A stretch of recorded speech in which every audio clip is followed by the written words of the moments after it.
Welcome to the Caviar and Candy podcast. I'm your host, Paula Conway, and today I'm joined by my colleague and producer, Azaria Mohammed, who we are going to talk about my favorite airline, JetBlue, and specifically Mint. Yes. It's a bird, it's a plane, it's JetBlue. So JetBlue's Mint upgrade is going to be the topic of our conversation today and their expansion of features for their wealthy flyers. So let's just jump right into it. Tell me about JetBlue Mint. What is it? JetBlue Mint is their premium business class product. It's always been positioned as a premium business class product. So there's a trend in airlines today to cut out first class, first of all, and to just go from economy to premium economy or extra leg room to business. There's multiple reasons why they're doing that, but the Mint product has been around for, I don't know, 2 decades now, so it's not brand new. But they're leaning more into the premium aspect of this business class product. And you can fly Mint on select domestic and transatlantic routes, like from New York to Los Angeles, for example, New York to Vegas, and you get the lie flat seats or the suites with that you can see in mine, the seats. This is exactly what it looks like.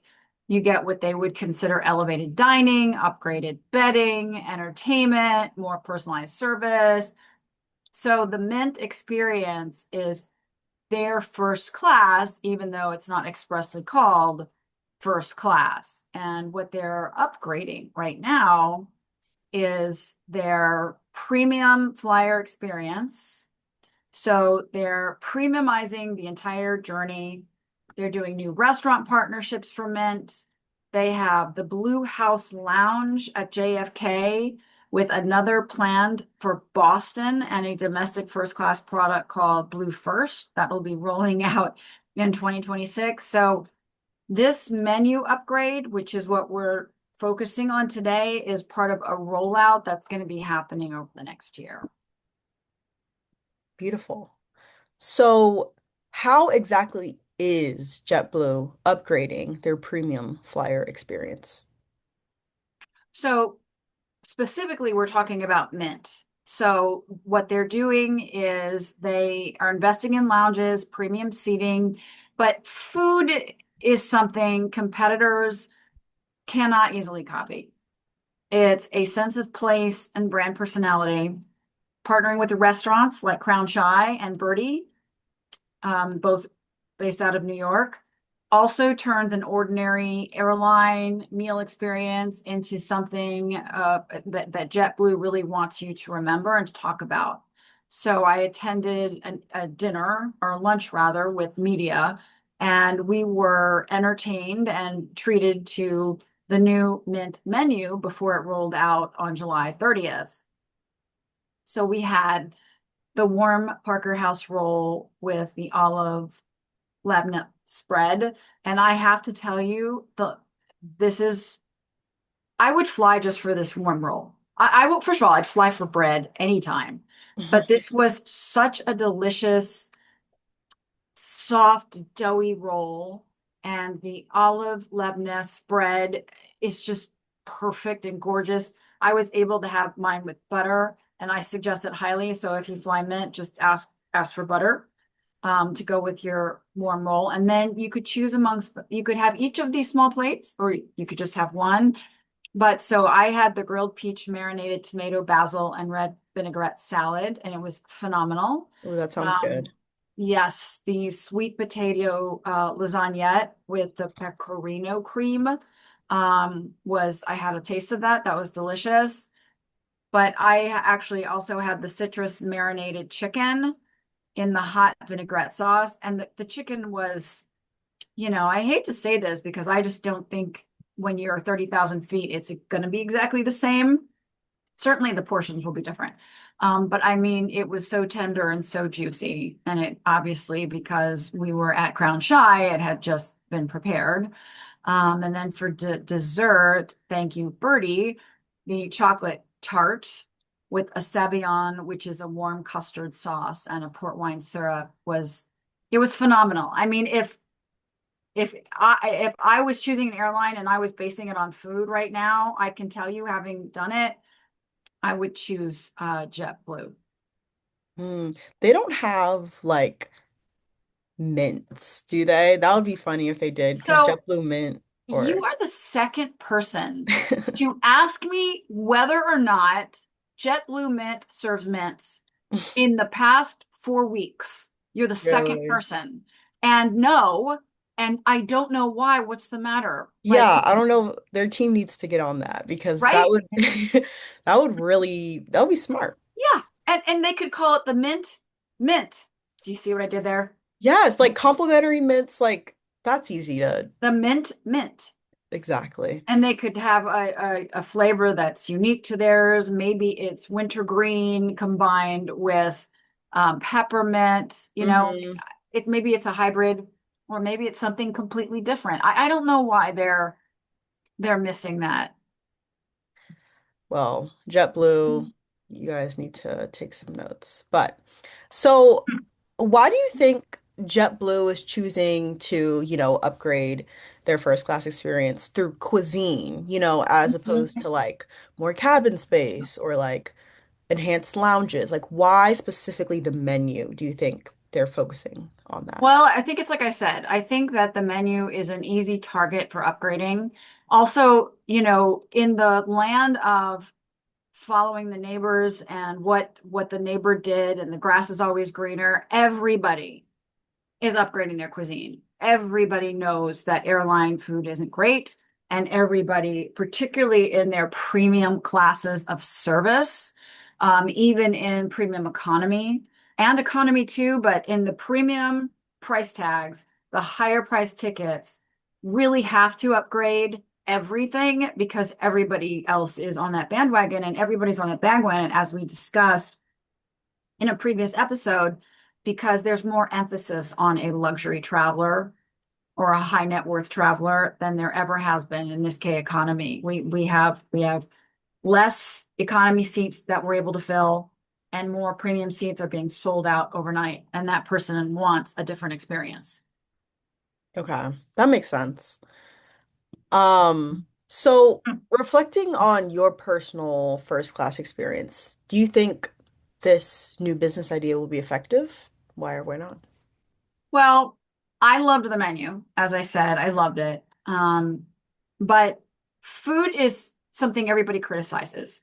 If you ask 12 people about what they ate and if they liked it, you're going to get 12 different answers because everybody has a strong opinion about it. Now, I personally don't think that the in-flight food experience should be the priority, and I think it should be simplified everywhere. And I think that airlines have completely missed the boat on what people really want. Mm. That's my personal take on it. Now, I loved the food, and I appreciate good food in flight. And when I don't, it's disappointing. But again, this is just what I think. I think I want comfort food. It's not the healthiest thing to eat when you're flying. You really shouldn't. You should avoid salt, sugar, anything that bloats you. It doesn't Hmm. help you. It doesn't help your system circulate. Doesn't help blood circulation. You're already at 30 some thousand feet, and you have intense pressure on your body that you don't when you're at sea level.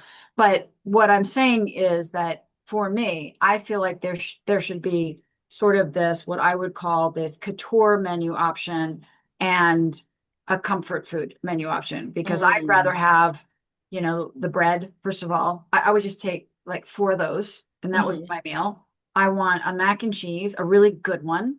Mm. And I want chocolate cake, maybe Mm. a sundae. And I think a lot of people do. I think that this trying to have this high designed cuisine and Hmm. market these Michelin chefs and Michelin restaurants, to me, it's tired. Everybody has a Michelin chef. Everybody has a Michelin restaurant, everybody's wine is better. It's boring. To me, it's just boring. But that being said, I am looking forward to trying the menu in flight and seeing how it compares to what I was able to sample on the ground. So you kind of want the option to go really fancy and try Yes, something super, option. right? And then comfort, basic, what we're Yes, used to. right. Okay. Why does the option the fancy menu that you can't pronounce, Hmm. you know, or the fancy menu you can't pronounce done differently. Like they'll give you two options, an A choice and a B choice, but why can't it just be you get the fancy menu or you can have the mac and cheese? Like, why not? Because if you think about it, true luxury is like, I want this. So it's about like what you want. So it's like, if I don't want this, I should have the option to like get something That's else. what I agree. And to me, luxury is a mac and chease. Like if it's a good mac and cheese, like I'm totally And excited. also some cookies. And cookies. Thank you. Thank you. And I have to tell you, I have stayed at so many ultra luxurious hotels, flown first class. The thing I remember is the cookie, the hot fudge sundaes that you can get first class American Airlines. That's the stuff I remember. I walk away with that, and I cannot imagine that I'm alone. I love that. So, why do you think are travelers willing to pay significantly more for an experience that gets them to the same destination? You know, I think you have to start with a lie flat bed. So once, if you are traveling, if you are traveling, I would say 5 hours or more, you want to lie down. And that's the big differentiator. That's the thing that I care about. I really don't care about the food. I don't expect it to be great anywhere. And if it is, then I'm delighted. If I get a cookie out of it, then I'm happy. Um, I don't care about a bigger video screen. I don't care about noise canceling, headset. None of that matters to me. What matters to me is that I can lie flat and take a nap or sleep if I'm arriving in, London at 8 a.m. the following morning. That's what matters to me. Circulation, blood circulation, arthritis comfort, and being awake in my destination. And I think that that's a more important thing to lean into. But generally speaking, it's these premium travelers like the hospitality detail. It's not really the size of the seat. They want great food. They want great service. They want personalization that can make an expensive ticket feel meaningfully different than just more comfortable. And so if you're going to pay that high ticket, well, you better have better food. Well, there better be better wine. Well, they better smile and be excited to take your coat and ask if they can put your coat in their wardrobe because they'll bring it to you, before you land. There's a lot of little hospitality gestures that go on when you're flying in a more premium cabin than you have in economy. But yeah, ultimately we're in the same air and we're going to the same place. The other thing that I think that they don't do enough of is clean the bathrooms. And it doesn't matter what class of service you're in. Your Mm, premium cabin bathroom may be a little nicer and it may be a little bigger, but it's a bathroom. And I would rather the money go into that and the mm. air quality than these other things. That's kind of weird to think about that they don't. You They would think don't. that's like basic, like a basic necessity. Well, it's that, and I mean, it kind of raises these questions for me along the lines of, have we tried the best cleaning products that really help the bathroom always smell good? What are we doing about the passengers who are near the bathroom and are challenged with Mm, that? How are we addressing that? How often are we going in? Now, if you fly, and I haven't flown Emirates, but if you fly Emirates, they have their first class has, I think it's just one, but the restroom is big. It's like, my living room and it mm, has a shower in it. And each person has an appointment for their shower. But nonetheless, every time someone leaves, they clean it every single mm, time. Now, you're not going to get that on a first class really anywhere other than these international carriers where you have these 14, 20-hour flights. You're not going to get that on a JetBlue Mint from JFK to Heathrow. Um, because the staff are busy. They're busy doing something else. And then it comes down to that. It comes down to how much of the attention do we split. But I'd rather have fresh flowers in there. Like that's a touch. That would be mm, nice. It would seem to me that when they switch out the catering at every point once they reach the destination, which of course they do for the next flight, they could have a flower deal, and put like fresh flowers into a bud vase with water. And that could probably last, for two flights, maybe more, but that seems like an easy thing to do. And I think the cleaning could be upgraded. I think the air, having filtered air, I can't remember which airlines right now, but there are airlines that invest a lot of money in extra filtered air so that the air feels and, smells fresh. So I'd rather it be there. Wow, it sounds like JetBlue needs to hire you to like Right. redesign their whole thing. Well, Um, I'm available, so everybody can find me. yes. I'm happy to. When I was at the lunch, I gave my opinions on some of these things. Um, just because, Hmm. and they were definitely listening and receptive. I don't think they're going to come out with, Paula's new JetBlue Mint experience, Yeah. but, let's just keep trying. And that's all we can do. Right. So you said how like the economy, the seats for like economy is like shrinking and the first class slash business class seats are growing. Yeah. So what impact will this growing accommodation for the wealthy class have on the future of average income flyers? So what the airlines are reporting to me is that when I say the shrinking economy, they just can't fill the seats Mm, because air travel has gone up. It's become too expensive. So now we live in this K economy. We have the haves and the have-nots. And if you can't, and the airline prices are up like 30%. I mean, it's a lot. So, you know, if your ticket, you could get a round trip ticket for $425 or $325. It's six or seven now. It's doubled. It's a different game. So they're not filling those economy seats. So what they're doing is there are more people in in the wealthy strata. That's why it's called the K economy, right? It's split. mm, Is that they're just charging them more. And guess what? Those people are paying for it. So the concern is for greater segmentation. Airlines have a strong financial incentive to devote more space and attention to customers who are willing to pay a premium, and that's all there is to it. But premium revenue can also help airlines support broader networks and competitive fares. So it isn't necessarily a zero sum equation. It's really how the airlines are distributing wealth mm. within the larger economic structure that we have today. Yeah. Anything to increase their budget and Yeah, their bottom line. yeah.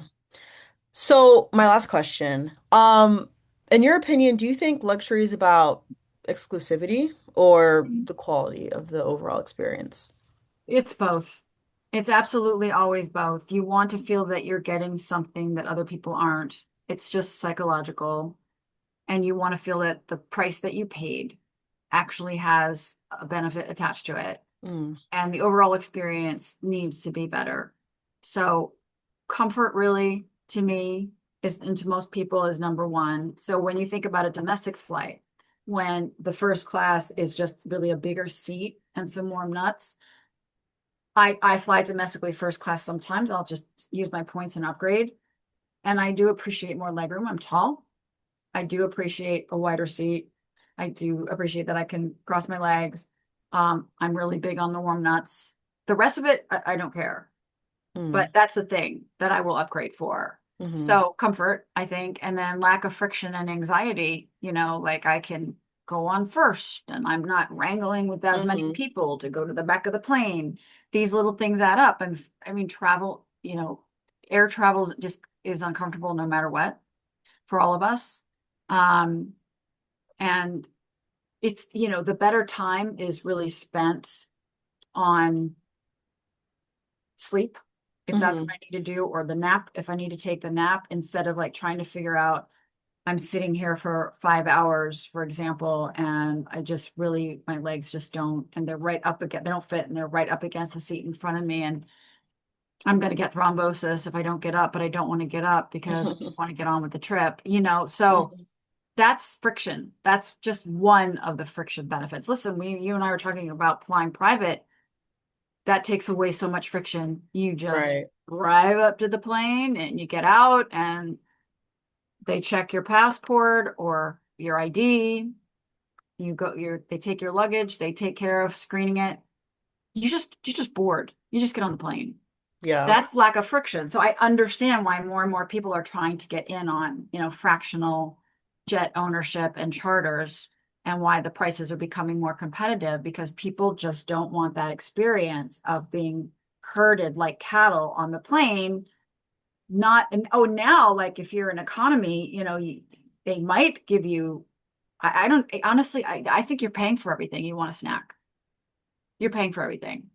So Yeah. it's just so expensive now, so expensive. And the good news is with Mint, JetBlue has always tried harder, no matter what class of service you're in. And that's why they're my favorite airline, because really you're comfortable no matter where you're sitting, and your seat is a little bit wider than everybody Hmm. else's. Anyway, they're going to be rolling out more premium products within their cabins, and certainly within their Mint cabin. It's not just the food. The food is just step one. Well, I love that answer. And I honestly agree. Luxury is all about just, especially for airline travel, getting to point A to point B, but doing it comfortably, Yeah. no complications, you know, no Yeah. unneeded distractions or anything like that. So, Yeah, yes, I absolutely. agree. And then you can see, like, this is a beautiful space, this Ex space. Yeah, yeah, yeah. Mhm. That's actually like pretty, and you got the window to yourself. Like it's pretty spacious. Exactly. And that becomes a bed. Oh, And really? oh yeah, that's mint. That's Oh, mint. oh yeah, That's yeah, the of mint seat. So that, course. yeah, that becomes a bed. You can't see, but it goes underneath this area right here. It goes under there. Yeah. So that becomes a bed. And then there's an extra bundle of there's the pillows, and then sometimes the bedding is in there. Anyway, there's a pad that they put down, or that you put down, blankets if you want to, a comfortable blanket, and you just go to sleep. It's really the thing that matters to me the most, Hmm. is Beautiful. that. Yeah. So Well, thank you, Paula, for discussing, you said your favorite airline? my favorite airline, Love that. JetBlue. And thank you for joining us on today's episode of the Caviar and Candy podcast, as we spoke today about JetBlue Mint's newest upgrade to their premium flyer experience, and what it means for the future of luxury airline travel. Join right here for more episodes on luxury travel and lifestyle, and follow me on Instagram at Paula Conway NYC. I am also now a new Inc. columnist, so you can find me on Forbes, and you can find me on Inc. Oh, and USA Today.